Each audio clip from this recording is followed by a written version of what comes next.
What's going on, guys? Get123 here with more Grand Theft Auto 5, and today I'm bringing you my customization guide of the Dinka Thrust motorcycle. As you can see here, this bike was released just yesterday with the High Life update, and yeah, we are going to go into this Los Santos Customs and go over all of the customization options right now. So why don't we do that?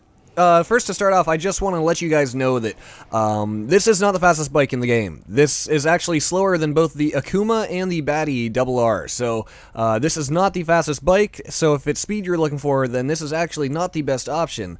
So why don't we get started right here with armor.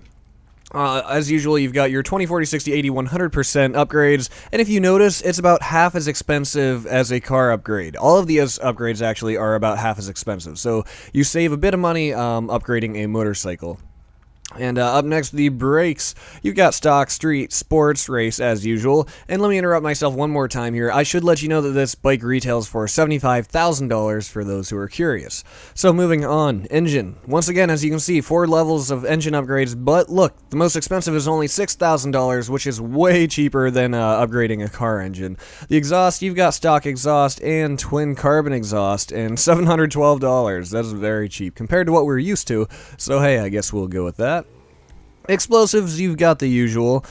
Fairing. When I first saw fairing, I was like, well, what the heck is fairing? I never knew this was called fairing, but that's what this is. And it's a very small upgrade, and it changes that little block into that little block. So, for $1,000, do you want to do it? It's up to you. We're not going to bother, because honestly, I might end up selling this bike.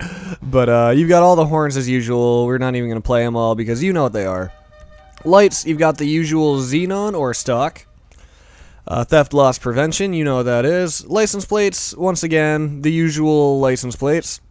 Respray. Now this is where things are a little bit disappointing in my opinion. There's no secondary color. As you can see, you've got primary color and you've got crew emblem. So when you go to primary color, you've got all the usual options, but you know, when we go to classic colors, I mean, it changes the entire color of the entire bike. So I was kind of hoping that we would have you know, options for like secondary colors and things like that, but I guess we'll have to settle for this. So since I might be selling this bike, we are going to do a very cheap paint color. You know what, this looks classy. Since this is a touring bike after all, we'll do a classy calm color.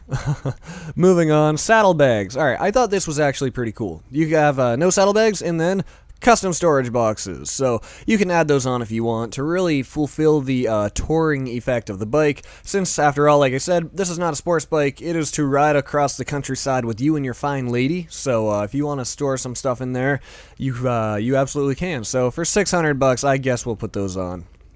And the cell option, then transmission, the usual options, once again much cheaper than we're used to. The turbo option, still about half as much as we're used to.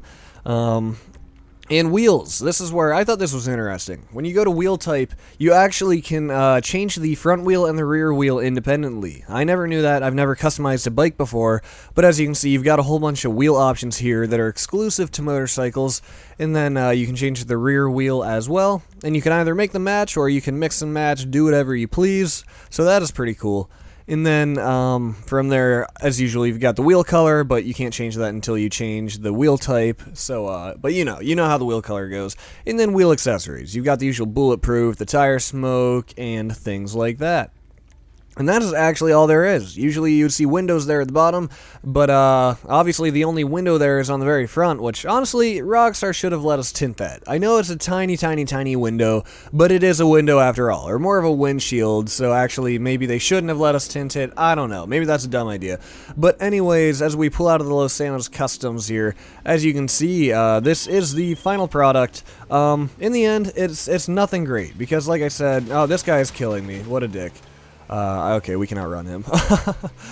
It's not as fast as I would have wanted it to be. It's a speedy bike, but it is not the fastest in the game, and for that reason, I have no reason to use it. You know, if it's not the fastest, then honestly, I don't want it. So, there you go. That is my customization guide and all of the upgrades for the Dinka Thrust in Grand Theft Auto 5 Online. If you like this video, then check out my other customization guides for all of the High Life update cars. And with that, please stay tuned for more videos in the future. I will see you next time.